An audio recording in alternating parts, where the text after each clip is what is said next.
retornamos com Gestão Pública em Debate, um programa do Curso Superior Tecnológico de Gestão Pública do Centro Universitário Internacional, Uninter. Este programa, ele complementa a formação dos nossos alunos de gestão pública na modalidade à distância. E ele também é transmitido pela CWB-TV, TV Comunitária de Curitiba, canal 5 da NET e 72 da TVA. E ele pode ser acessado por todas as pessoas que possuem parabólica digital, através dos canais da rede EdSat e CBED, os canais da educação. Nesta segunda parte do programa de hoje, nós vamos debater a sociedade e a manipulação genética. E para isso nós convidamos o professor Altino Lopes Filho, ele que é médico veterinário, aliás, a sua formação de médico é pela Universidade de São Paulo, a USP, em 1978. Ele tem especialização em gestão da qualidade dos alimentos pela Universidade Estadual de Londrina. Ele exerceu atividades acadêmicas, científicas e docência. Durante o período acadêmico, o professor Altino mais atuou também em cursos de graduação, pesquisa, publicação de trabalhos científicos, de docência, na cadeira de parasitologia veterinária e também de saúde pública da USP. Na década de 90, o professor Altino Lopes Filho desenvolveu vários trabalhos científicos juntos na Faculdade de Farmácia da USP, na área de tecnologia das carnes.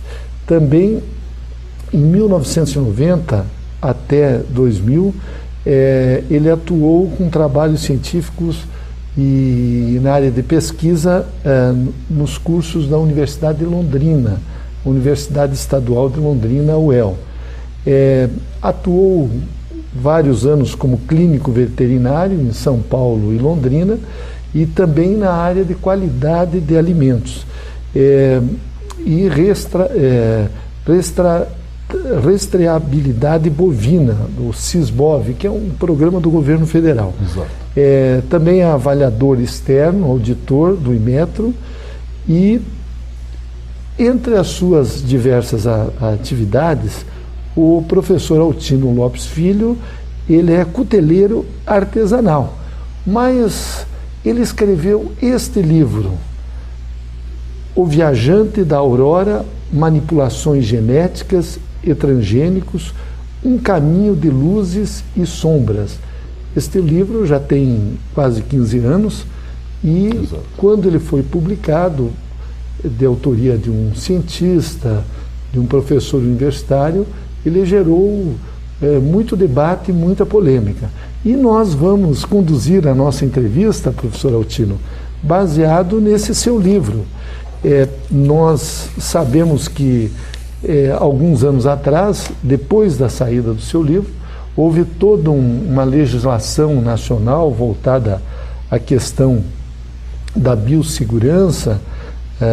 Eu quero até confessar ao senhor, quando houve assim a manipulação genética e permitiu o clone da Dolly, aquela ovelhinha, eu fiquei muito abalado psicologicamente, porque eu imaginei o seguinte: ora, se um mamífero, que é um ovino, foi clonado, é uma questão de tempo os seres humanos também serem objetos e serem clonados.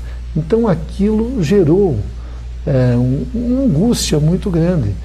Nós não sabemos como estão as pesquisas nessa área, porque ultimamente não se tem notícia, mas é uma possibilidade e é uma questão de tempo no futuro, como eu disse, nós termos também a manipulação genética para clonagem de seres humanos. O que o senhor pensa a respeito disso, professor Altino? Inicialmente eu quero agradecer a honra e o privilégio de participar do seu programa. Muito obrigado. E tenho certeza que esse tema vai sensibilizar muitas pessoas que às vezes não estão entrosadas com o assunto aí por outras questões. Eu vejo o seguinte: todas as tecnologias que nós desenvolvemos, nós humanos, elas acabam universalizando, e isso é inevitável, né? E todas as tecnologias e todas as ações humanas, elas têm dois lados. Tem um lado positivo e um outro lado que nem sempre é tão positivo. A questão é como nós gerimos isso, como nós, ou politicamente, ou socialmente, administramos esse conhecimento. Não existe conhecimento nem bom nem ruim, depende da forma como nós utilizamos. No caso da manipulação genética, eu também fui envolvido nisso por uma série de fatores, e que me despertou à época, porque a gênese desse livro tem praticamente 20 anos, e 20 anos atrás houve uma mudança enorme na conceituação em muitos ramos, inclusive na genética. Quase que uma mudança assim, estrutural mesmo do conhecimento. O que eu posso dizer é o seguinte: a manipulação genética, a humanidade vem fazendo há muito tempo, mas por uma forma que nós chamamos clássica.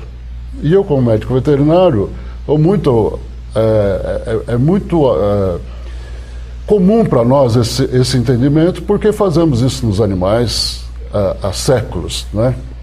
Ocorre que agora nós chegamos a um ponto fantástico e perigoso, que nós estamos conseguindo interferir na molécula que é a molécula da vida, que é o DNA, né? E isso abre possibilidades enormes, mas abre responsabilidades tão grandes quanto, e risco tão grandes quanto. Então, a grosso modo, como uma definição básica, eu diria a respeito das manipulações genéticas. Se a gente quiser olhar pelo lado positivo, vamos falar em engenharia genética, que é uma semântica mais suave. Mas eu prefiro me bater mais na manipulação, porque ela desperta a nós uma certa cautela, e não olharmos só o lado positivo, mas olharmos os riscos. Professor Altino Lopes Filho, como é que ficou, no seu ponto de vista, a legislação brasileira que trata desse tema, inclusive dos alimentos transgênicos, dos produtos transgênicos? O senhor acha que ela está adequada para esse tempo? Qual a sua opinião a respeito? Bom, eu devo confessar que eu não sou um grande especialista nesse ramo, não é? Principalmente da legislação, mas eu tenho acompanhado, até em virtude desse envolvimento que eu acabei tendo com a questão. E o que eu posso lhe dizer, na minha visão, na minha experiência, minha opinião, é que nos países onde há legislação, de um modo geral, funciona bem.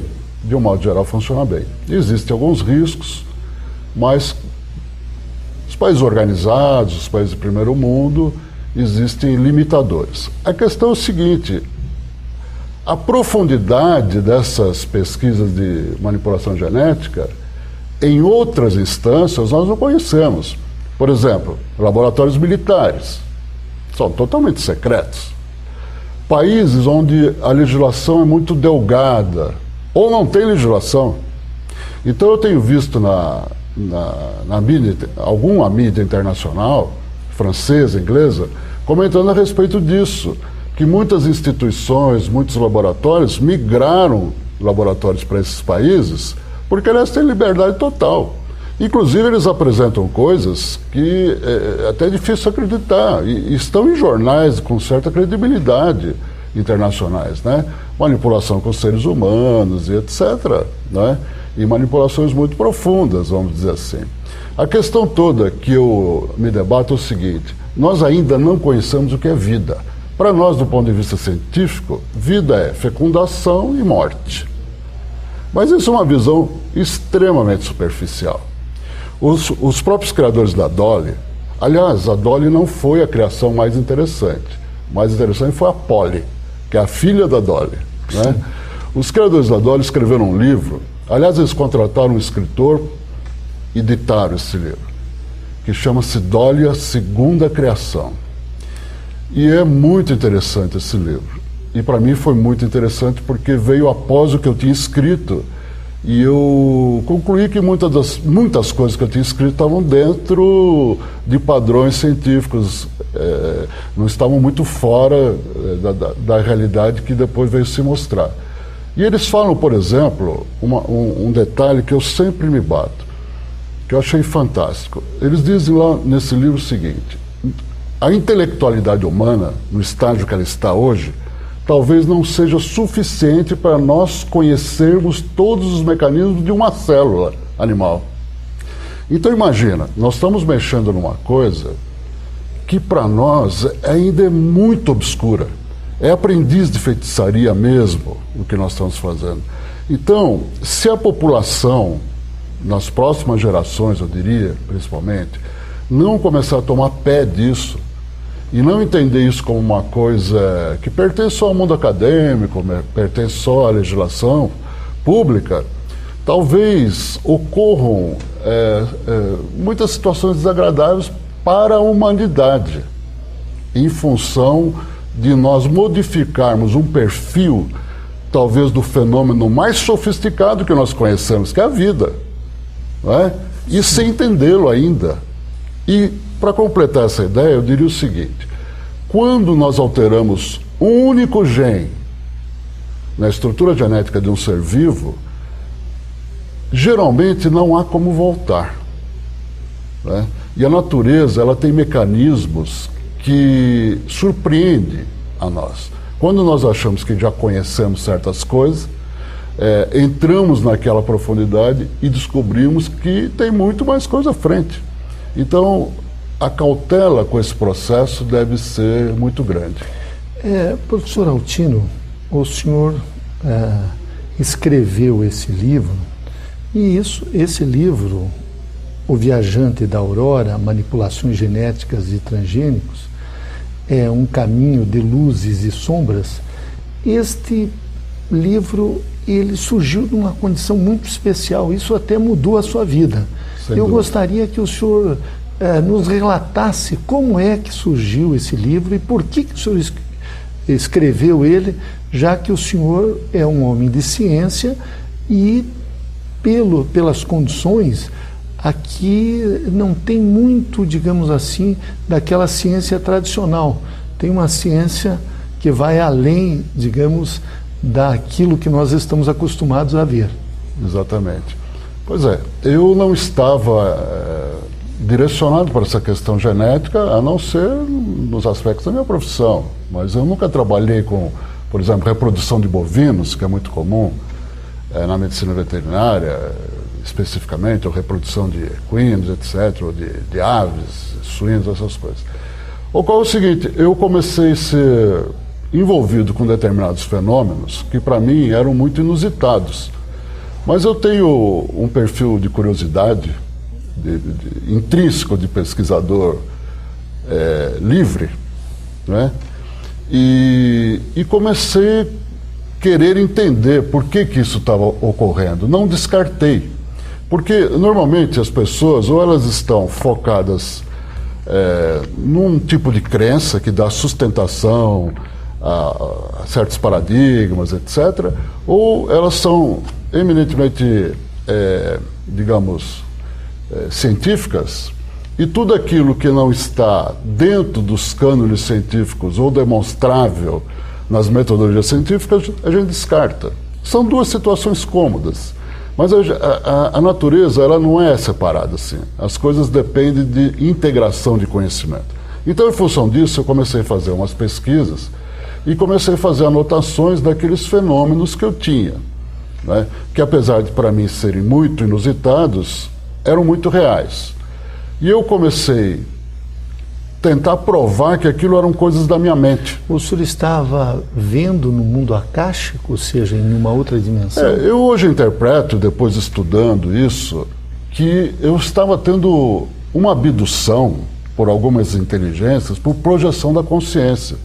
Porque eu não conhecia bem isso, né? Conhecia superficialmente. Mas o fato de me mostrarem certos fenômenos e certas experiências que eu queria pragmaticamente depois demonstrar para mim mesmo, pesquisando na ciência, que aquilo era coisa da minha imaginação, cada vez que eu me aprofundava no estudo, eu via que não, que eram coisas que eu não conhecia e que eram muito factíveis. Então, um desses fenômenos foi um animal que me apresentaram nesse processo de projeção, que eu interpreto como projeção astral da consciência, exatamente. Eu não falo astral para não cair já numa coisa mais mística e tal, né? E que eu fiquei muito motivado de entender, porque ele era um animal quimérico, né? Eu não conhecia também esse termo quimérico, que seria um animal manipulado geneticamente, e que depois, pesquisando, eu o chamei de um animal ambígeno, porque na verdade ele era originado de duas espécies diferentes, e que para mim era impossível aquilo na época, que era um animal, vamos dizer assim, misturado entre mamífero e inseto. E eu comecei a pesquisar aquilo no sentido de provar para mim mesmo que aquilo foi uma criação dos meandros obscuros da mente. Mas cada vez que eu pesquisava, eu comecei a entender mais essa gênese da vida, o que é a vida, e descobri uma coisa que hoje eu vejo alguns cientistas falando, mas demorou um pouco. Nós somos todos irmãos aqui, todos os seres vivos, nós temos o mesmo perfil genético. Por isso que a manipulação genética é possível, não é? E quando eu comecei a estudar os insetos, sobre uma outra ótica, porque eu só conheci inseto, eu sou entomologista também, trabalhei muitos anos com entomologia. Eu só conheci inseto mais focado na questão médica, transmissão de doenças, não é? Evidentemente. E comecei a ver a similaridade que eles tinham com mamíferos, inclusive anatomicamente. Aquilo foi me despertando uma série de conhecimentos, e eu comecei a entender que ali existia um processo. Eu não tenho todas as respostas, mas eu concluí ao longo desse processo, e ao longo desses 20 anos após isso, que de fato algumas inteligências me conduziram por motivos que eu realmente desconheço, gostaria de conhecer mais profundamente, mas não desconheço, a entender isso e talvez até divulgar isso, né, em alguns meios, debater em alguns... O senhor chegou a ter comunicação com... esses seres se materializavam ou eles ocorriam no interior da sua mente? Eu acredito isso, a projeção da consciência, porque hoje se fala muito em abdução, né? Mas eu nunca aceitei esse processo de abdução. Se eu realmente fui abduzido fisicamente, provavelmente me induziram pós-hipnótico para que eu não lembrasse, porque eu não tinha nenhuma vontade de ser abduzido, embora eu já teria tido provavelmente alguns episódios anteriores, porque depois eu fui obrigado a me dedicar sobre esses estudos, e hoje tem estudos muito profundos, tem gente muito boa falando disso internacionalmente, né? Ex-militares, principalmente nos Estados Unidos, tem gente de altíssima patente, a coisa tomou um vulto gigantesco, né? De qualificação e de credibilidade. Eu prefiro acreditar que foi projeção da consciência, mas o fato é que eu tive contato com alguns seres, né? E foram me passando informações que cada vez que eu queria provar para mim mesmo que aquilo não podia ser, era o contrário. Eu descobria que aquilo tinha muito sentido, e ao longo desses anos eu fui vendo que eram informações novas que foram aparecendo na ciência oficial, vamos dizer assim, a confirmação. E aí, pensando, até um capítulo aí eu escrevi sobre o microscópio ao transgênico, e eu fui me consolidar numa coisa: as grandes revoluções científicas não foram feitas por cientistas oficiais, cientistas que estão subordinados à ciência oficial, que ela é importante. Basta falar, Robert Koch, por exemplo, era um médico de interior e foi o primeiro a provar a existência de um agente biológico na doença infecciosa. O próprio Einstein trabalhava no escritório de patentes e assim por diante, porque o fato, talvez, de eu ter sido escolhido para esse processo era justamente por eu ter a formação acadêmica, uma sólida formação de ciência, mas não está vinculado, subordinado a um sistema oficial, a uma universidade, etc., que eu não poderia, talvez, demonstrar isso naquele momento. Esse processo, professor Altino Lopes Filho, ele durou quanto tempo? Foi o período que o senhor escreveu o livro ou ele começou antes e continua até hoje? Não, esse processo ele continua até hoje e é uma grande batalha que eu tenho, porque é muito difícil administrar isso. Eu escrevi muito mais coisas, não publiquei, né? Porque é um debate interno, pessoal, muito grande, mas ao longo desse tempo eu fui conhecendo também pessoas muito interessantes, né? Que com muito conhecimento, foi me surpreendendo, pessoas acadêmicas e tal, foi me surpreendendo as avaliações que eles fazem, até desse livro e de outras coisas que eu falo, às vezes em palestras, assim, que geralmente são restritas, né? Porque são temas delicados, e eu vejo que nós estamos caminhando, principalmente nesses últimos 20 anos, numa revolução do conhecimento extremamente grande. E eu continuo tendo esses insights, não é? E continuo fazendo anotações e pesquisas, etc. Esse livro já tem 14 anos, é do ano 2000. Então foi alguns anos antes, quando o senhor ainda estava na USP, em São Paulo? Não, nesse período eu já estava em Londrina. Eu me transferi para Londrina em 93. Esse processo que redundou nesse livro iniciou ao redor de 97.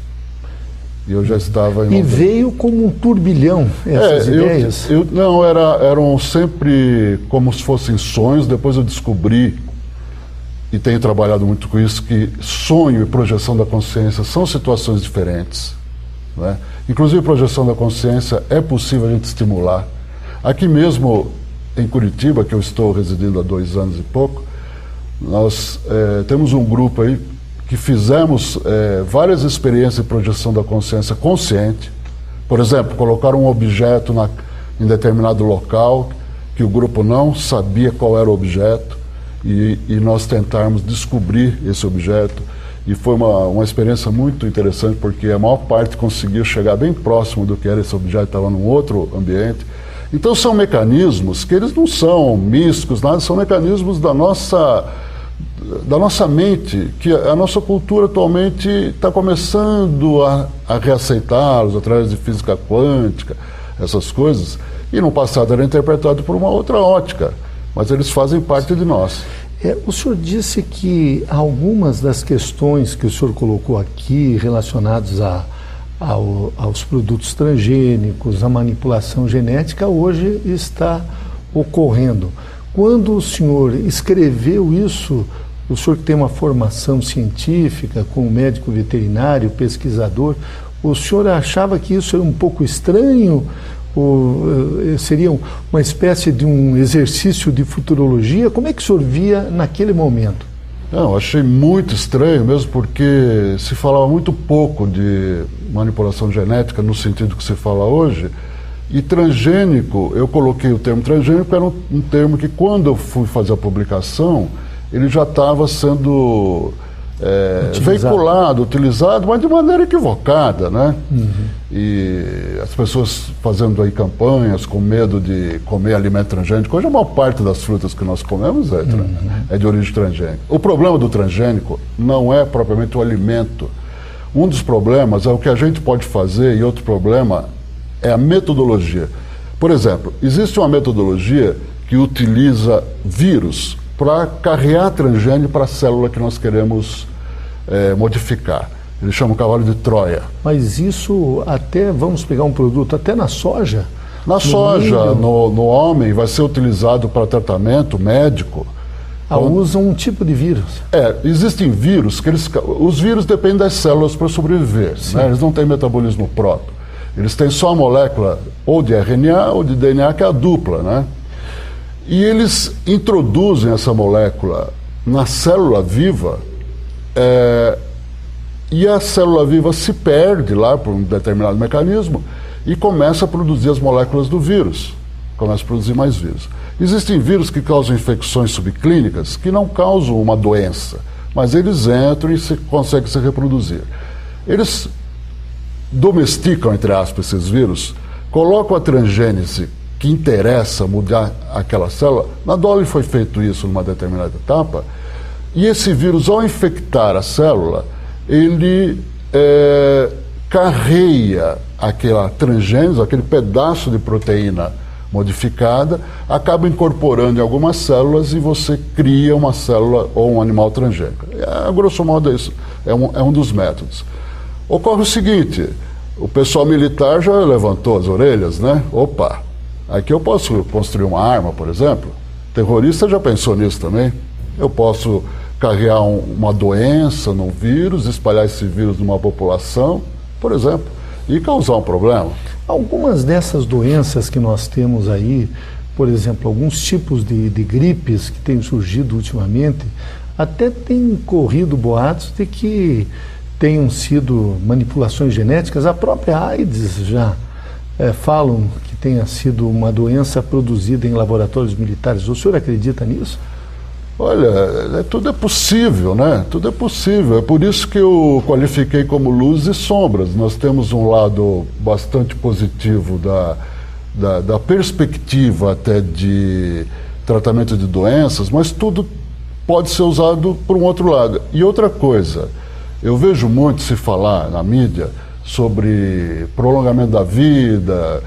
Nos próximos anos, a expectativa é ser 150 anos, ser 200 anos, ou vamos viver, entre aspas, eternamente.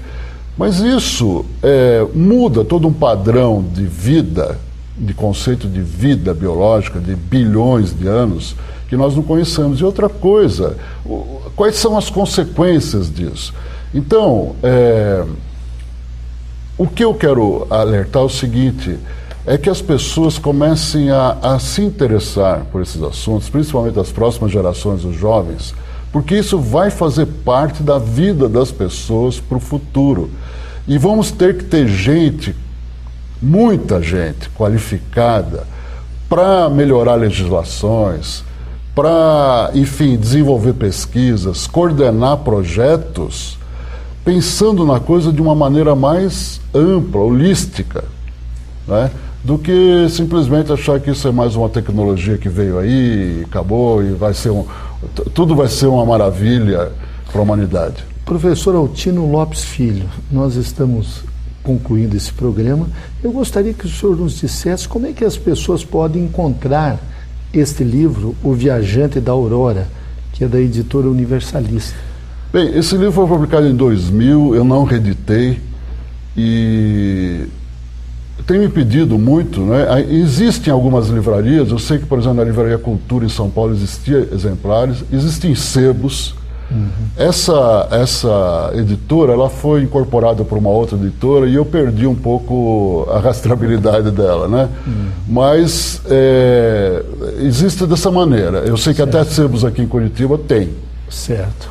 É o que eu poderia orientar. Então, nós queremos agradecer o professor Altino Lopes Filho, médico veterinário.